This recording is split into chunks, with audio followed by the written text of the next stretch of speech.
Okay, so we're going to talk about the nature of light. This is chapter 22. So what does that mean? Well, it means the question of, is light a particle or is it a wave? So there was discussion throughout history, scientific history, about which one it was.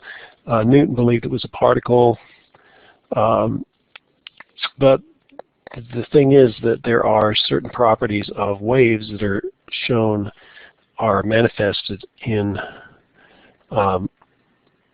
light.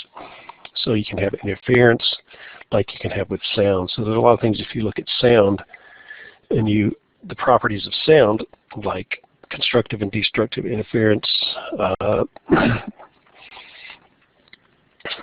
fact that, well, those are the main one. That's the one that kind of stands out as the major one. But, you know, the question is, how does, we know light is energy, but how does that energy travel? Does it travel as a wave? Does it travel as a particle? And it turns out that it actually has properties of both particles and waves. One thing is light does not have mass.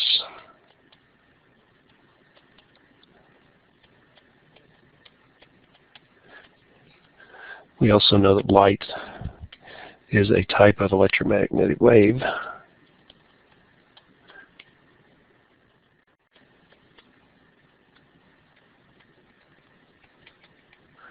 So it's a combination of magnetic fields interacting with electric fields, and that they travel in a vacuum. The speed of light in a vacuum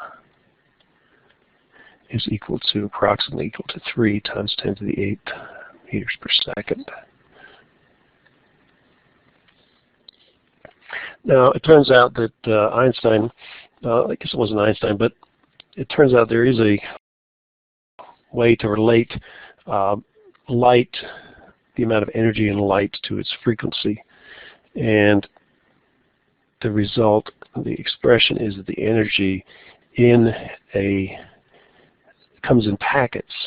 So there are discrete quantities of energy that light carries, and it depends upon the frequency, and it depends, so F is the frequency in cycles per second.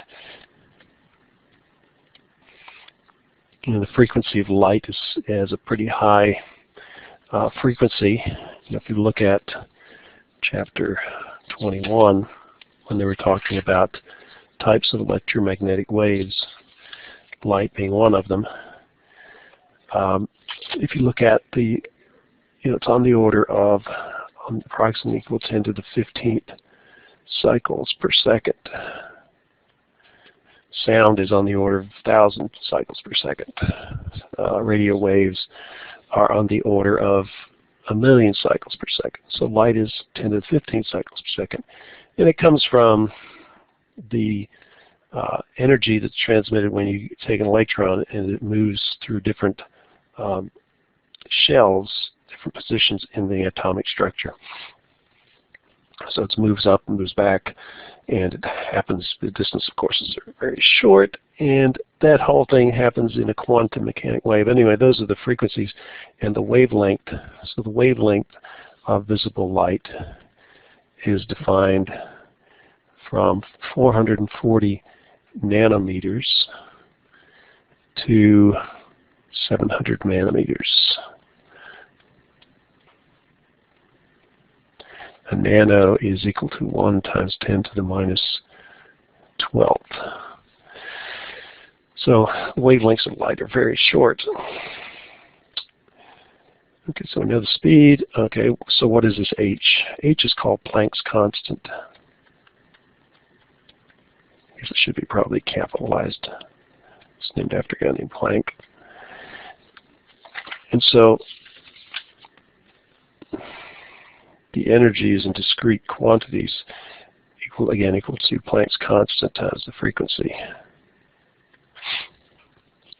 So let's just take one of these frequencies. Let's also, because it's a wave, there's the relationship between speed, wavelength, and frequency. So if we know the wavelength, I can calculate the frequency. Same equation that we used for any kind of waves, sound waves. For sound, C would have, this is the sound, speed of sound, which is 343 meters per second. The speed of light is this much larger number.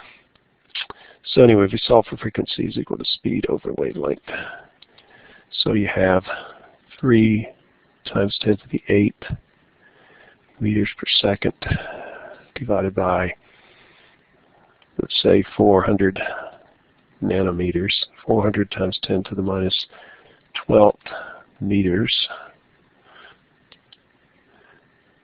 Actually, is it nano? Nano is actually smaller than that, I think. Let me go back to the front of the book, because I guess 10 to the minus 12th is pico. So a nano is actually 10 to the minus 9. It's not as much as I thought it was. Okay.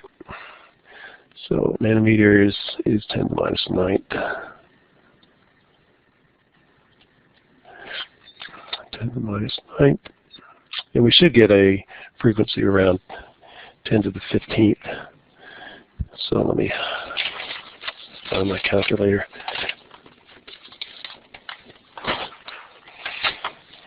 So if you get your calculator out, 3e to the 8th divided by 400 e to the minus 9. And it's 7.5 times 10 to the 14th frequency. 7.5 times 10 to the 14th hertz. And then the other one, the other side of it would be the same speed divided by 700, what did we say it was? 700 nanometers. It's a fairly narrow, so those are meters, 10 to the minus 9th meters. So we get there 3e to the 8th divided by 700 e to the minus 9. And I get 4.2 times 10 to the 14th hertz. Okay, so that's the range of both wavelengths and frequencies for light. So if you wanted to look at the energy is going to be in joules. So let's calculate it for a 400, where was it, 400 nanometers. That was 7.5, so the energy is equal to Planck's constant, which is, find that, if you ever lose it, it's in the back of your book, but I'm just going to chapter 22. It's 6.63 times 10 to the minus 34 joules seconds. So that's K. I mean H, sorry, H.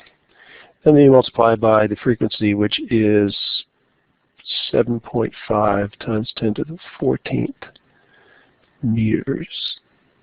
No, not meters. Inverse seconds. 1 over second. So you see the seconds cancel out, and you end up with joules.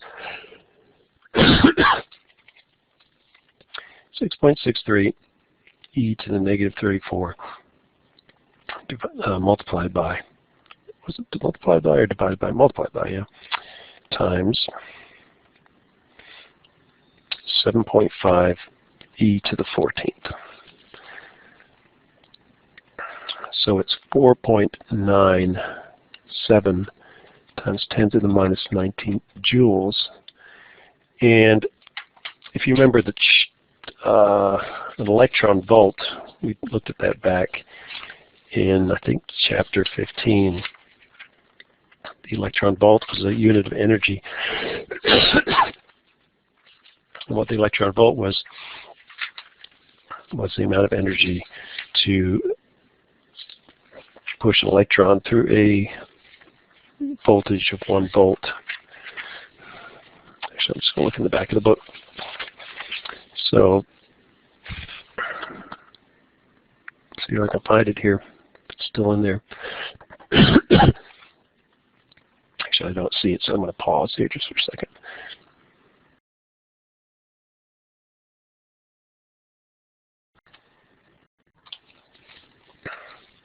Okay, so an electron volt is equal to 1.60 times 10 to the minus 19 joules. So you can see the energy of a photon of light at 440 nanometers, which is 7.5 times 10 to the 14th cycles per second, is going to give a number that's a couple of electron volts in energy. Okay, so that's pretty much it as far as the nature of light. It does behave both as a particle and as a wave. A lot of the stuff in practical considerations as far as calculating lenses, doing lenses and bending light through a prism, all can be determined by just treating it as a particle. It's only when you deal with interference and things like that, which is, I think, chapter 24, do you actually get into a case where you have to worry about it as a wave.